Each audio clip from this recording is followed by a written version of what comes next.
amigos, se nos acerca Pelegrín Castillo, que ya nos estaba esperando, tal como anunciamos en el inicio del programa. Y con Pelegrín vamos a tratar la parte sobre el problema haitiano en este momento. Y justamente el canciller de la República, Roberto Álvarez, anunció el lunes en una reunión en la ONU, declaró el problema con las bandas haitianas que ya habían sido declaradas como criminales por el presidente Abinader.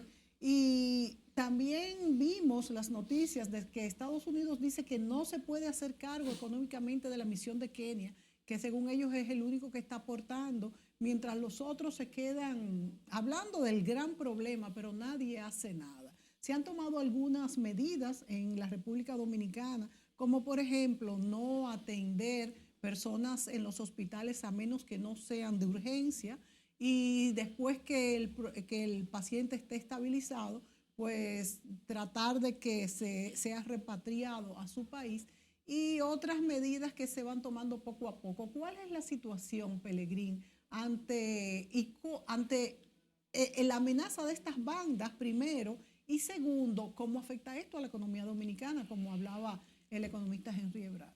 Bueno, yo quiero, ante todo, agradecerte la oportunidad de participar aquí para tratar este tema, y me alegro mucho que esté aquí también nuestro gran amigo Henry Ebrard. Disfruté su intervención explicando la crisis mundial y las posiciones de la administración Trump. Mira, yo parto de una idea que la he mantenido invariablemente desde hace ya unos años. Es bueno que nos hagamos cargo de la realidad. Hay una guerra mundial híbrida de cuarta generación en curso. Esa guerra mundial híbrida tiene muchas manifestaciones, se da en muchos planos. Pero como explica Peter Seihan en El fin del mundo es solo el comienzo, cartografía del derrumbe de la globalización, con el COVID y las implicaciones, las repercusiones de la crisis del COVID, empezó un proceso indetenible de derrumbe de la globalización, por lo menos lo que se ideó después de la caída de la Unión Soviética, lo que se proyectó con el ingreso de China a la OMC, de la mano de Estados Unidos, el surgimiento de Chimérica, todo eso se derrumbó. Ahora viene un periodo oscuro, difícil, riesgoso, de recomposición del orden internacional. Ya el multiculturalismo fracasó, y donde más se ve eso es en Europa. El multilateralismo también fracasó, y donde más se ve eso es en Haití. Porque uno entiende que en Ucrania haya dificultades de ponerse de acuerdo, pero que en Haití Naciones Unidas no pueda adoptar una posición para rescatar a ese país, levantarlo, darle un nuevo horizonte, es la muestra mayor del fracaso del multilateralismo. Ni hablar de la OEA como organismo regional. Entonces, eso tiene implicaciones continentales, porque Estados Unidos está embarcado en un proceso revolucionario, no solamente hacia el exterior, sino en el orden interno. Es una revolución cultural, conservadora, y al mismo tiempo en América Latina hay una disrupción, una confusión, una dispersión de las posiciones ante un escenario que exige que América Latina juegue un papel unificado, vuelve a pasar con fichas, digo yo, porque Trump, la señal que le está mandando a América Latina es que quiere volver a una especie de doctrina Monroe 2.0 del siglo XXI, que quiere rescatar los vínculos panamericanos que tuvieron su época más gloriosa entre 1920 y 1954, propiamente, o hasta la Revolución Cubana. Porque lo que va a pasar es que las grandes potencias de primera división, que son Estados Unidos, China y Rusia, cada una va a tratar de afirmarse en su área de influencia, porque recordemos que son potencias que sirven de base a civilizaciones o que pretenden serlo, y tienen que proyectarse hacia sus zonas contiguas. Las tensiones y conflictos se van a dar en los márgenes.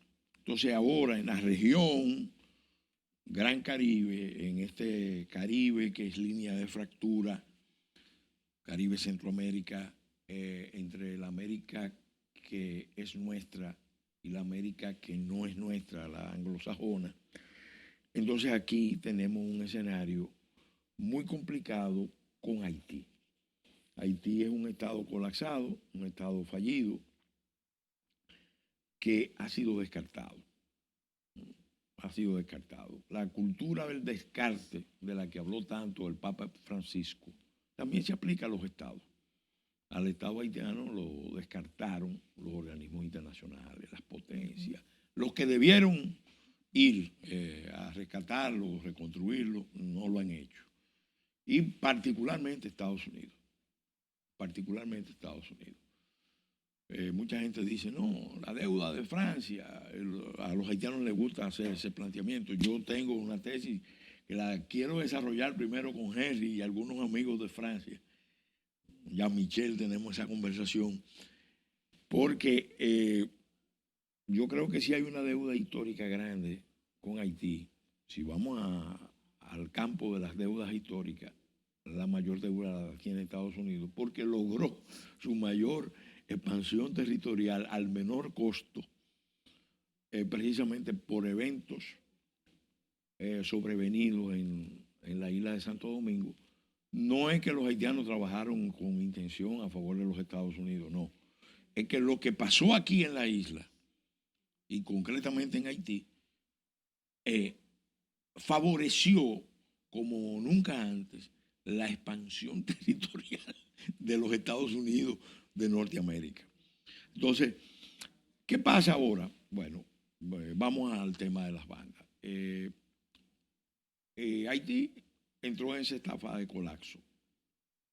Es un estado fallido, copado por las bandas criminales.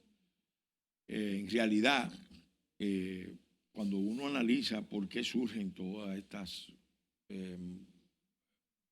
agrupaciones armadas coordinadas, como dijo el canciller, porque no están actuando sin estrategia y sin coordinación, no, están coordinadas.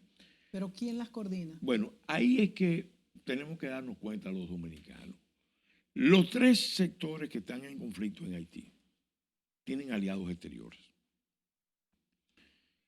Pero los tres confluyen en algo, y eso es lo que nos compete a nosotros. Por distintas razones, cada cual quiere involucrar a la República Dominicana. Tú tienes el sector de los blancs, ricos, que los haitianos no lo miran como haitianos. Entienden que son extranjeros, que han hecho alianza con los políticos negros del Tecalé, por ejemplo, y que han arruinado a Haití. Ese grupo fue el que asumió compromiso con las clases dirigentes dominicanas de alianza para construir el mercado unificado, los 22 millones, una ilusión, una visión muy obtusa, porque cuando tú estás trabajando con un Estado fallido, por principio todo falla. Primero hay que resolver el problema del Estado. Entonces, ¿qué pasa? Ese grupo está enfrentado a otros dos grupos igualmente poderosos. Está el grupo de la diáspora haitiana en los Estados Unidos y en Europa, pero principalmente en Estados Unidos, que tiene una alianza antigua desde la década de los 60 con el Partido Demócrata, con el caucus afroamericano, últimamente con la Nación del Islam, y tienen gente también en el Partido Republicano. Ese grupo de la diáspora estaba interesado en la alianza insular, pero los grandes ricos de allá y los grandes ricos de aquí lo mantenían fuera, y eso generó un gravísimo resentimiento, una contradicción, porque ellos entienden que eso es una injusticia, eso es un abuso, y por eso esa diáspora ha estado, desde que Clinton impuso a Martelly y después cuando reimpusieron a Moïse,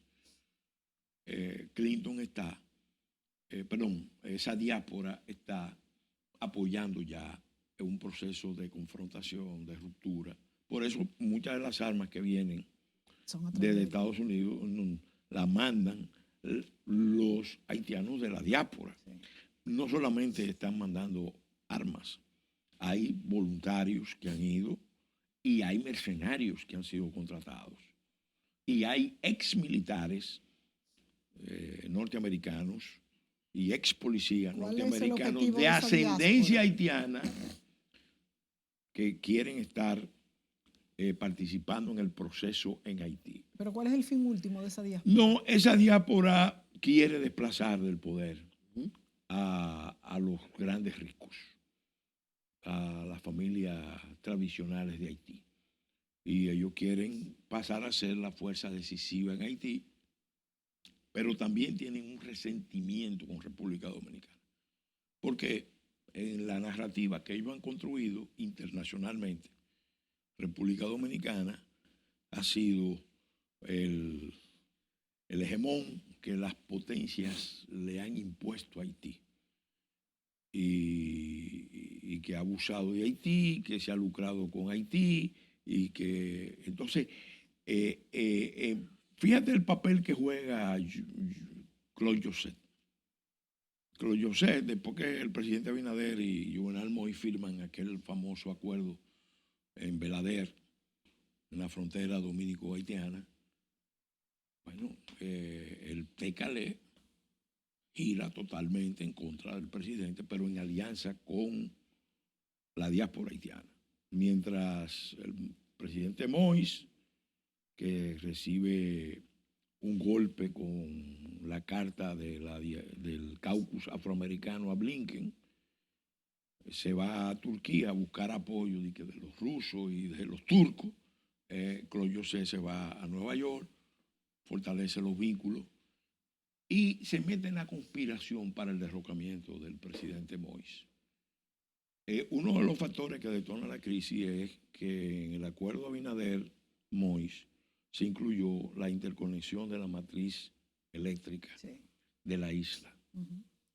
Lo querían los grandes grupos de aquí, que son los mayores, y vieron el mercado haitiano, bueno, vamos a dominar esto, pero los grupos de allá entendieron que eso era un abuso, que ellos no le iban a ceder a los dominicanos el mercado eléctrico, ni iban a competir con los dominicanos, porque teóricamente ellos también tenían posibilidad de vender aquí. Pero eso fue, ahí se demostró que el esquema que se concibió no funciona. El tercer grupo es el grupo que es muy poderoso, que encabeza Aristide, que tiene bajo perfil, pero la familia Lavalá sigue siendo muy influyente, y tiene también grupos afines como el Petit de Salín, encabezado por el senador Moyan Char, que yo conocí, vino 2 veces aquí al país, siendo yo ministro, nos reunimos y conversamos, y ese grupo es radical. ¿Qué entienden? Ellos entienden que hay que producir una ruptura con Occidente, con Estados Unidos, con Europa, con el Coren Cruz, hacer una revolución. O sea, es el grupo más radical de los tres. Es el grupo más radical. Tienen sus contactos con la diáspora haitiana, pero ellos se han volcado a África. Ojo, se han volcado a África y han dado sobre todo después de la salida del primer presidente del Consejo Presidencial con Leslie Voltaire, ellos dieron un giro ya al ALBA TPC. Acercarse a Venezuela, acercarse a Colombia, acercarse a Cuba, acercarse a Nicaragua. Por eso el veto a la misión de Kenia no tenía que hacerlo Rusia ni China. Lo hizo Maduro y lo ratificó Petro de diferentes maneras, pero lo hicieron. Y eso es lo que tenemos que entender. Ahora, cada uno de esos grupos se está posicionando para el conflicto. ¿Y Estados Unidos y el gobierno del Trump qué papel juega? Yo creo que, mira, ¿qué pretende Venezuela y Nicaragua, mira, por ejemplo? ¿Qué partido quieren sacar de esto? En el escenario no podemos ver solamente la isla, tenemos que ver el tablero del Gran Caribe. En el momento en que se está dando esta situación en la isla, nosotros también tenemos un conflicto en curso entre Estados Unidos con México, con Colombia, con Venezuela, con Cuba, con Nicaragua. Es un conflicto donde hay una línea muy clara, un frente muy claro delimitado, que es el tema del crimen internacional, del narcotráfico, que los Estados Unidos ya en su nueva política de control de fronteras declararon que era una prioridad, especialmente el fentanilo, y que iba a ser tratado con métodos antiterroristas.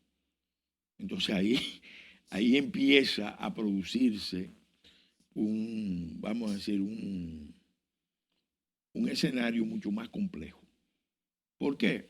Bueno, porque una buena parte de las bandas que están organizadas se financian con el crimen organizado transnacional. Yo oí a Leslie Voltaire. Una respuesta breve. ¿Qué le conviene a Venezuela y a Nicaragua, por ejemplo, por mencionar dos? Entonces, por narcotráfico, tú dices. Mira, yo creo, porque el que ha estudiado la guerra híbrida y además el que conoce algo de estrategia en la lucha de las potencias en las relaciones internacionales, yo creo que hay actores locales de la región, me refiero, con apoyo de actores internacionales que verían con mucho agrado que en la isla de Santo Domingo estallara una confrontación internacional. Para sacar ventaja del desorden. No, es que el foco de atención no va a ser Venezuela, ni va a ser Cuba, ni va a ser Nicaragua, ni va a ser Colombia. El foco va a ser el conflicto de dominicanos y haitianos en la isla, donde ahí sí veremos un Consejo de Seguridad reunido de emergencia, sí, porque hay que evitar una tragedia, porque hay que evitar una matanza entre los Tutsi y los Hutus del Caribe, pero apunta también a crearle una complicación a la administración Trump. Fíjate que no es una casualidad que el presidente Ruto, que fue escogido por la administración Biden-Obama y designado como el mejor aliado estratégico de Estados Unidos fuera de la OTAN, dicho así, que el presidente Ruto haya propuesto que va a llevar al Consejo Africano a la propuesta de que Haití sea la sexta región de África. Pero ¿cuándo lo hace? Cuando la administración Trump dice que va a cuestionar, que va a castigar, a penalizar a Sudáfrica por prácticas de persecución racista contra los afrikaners. Sí, entonces, eso nosotros tenemos que verlo porque tenemos que ver todos los juegos que hay. Y si volvemos al plano nacional, y entonces le pregunto a Henry, ¿cuánto gasta en el presupuesto nacional? ¿Está estudiado cuánto se gasta por atención a haitianos ilegales específicamente, escolaridad, hospitalidad y todo lo que esto conlleva? ¿Y cuánto se pierde? Tenemos una informalidad enorme. También los dominicanos trabajan de una manera informal. Se dice que es más de un 50%, pero también por esta esta empleomanía ilegal de los haitianos? Sí, porque no hay que ver solamente por el lado del gasto, sino que hay un ingreso de recaudaciones, o sea, hay un costo de oportunidad, porque aunque yo sé que hay estudios que tratan de demostrar lo contrario, pero lo que es aquí en República Dominicana es lo mismo que vemos en Europa. El factor inmigración ilegal es una forma de bajar los salarios. Sí. La baja de los salarios significa entonces menos oportunidades para el dominicano, y entonces hace que los ingresos sean más bajos, y eso hace que entonces hay ingresos más bajos para el Estado porque hay menos recaudaciones, dos veces, porque hay salarios menos altos y además muchos salarios que entonces están en un sector informal. Recuerda que la informalidad no es tanto por el tema de evadir impuestos, es mucho más el tema laboral que tiene que ver. De hecho, cuando tú ves el tema de la informalidad en el sector privado, dejando fuera el sector público, prácticamente hoy en día en el sector privado de República Dominicana, de cada 3 empleos, uno solo es formal. Sí, sí, sí. Pero en cuanto a gastos hospitalarios, por ejemplo, ¿tenemos ese dato?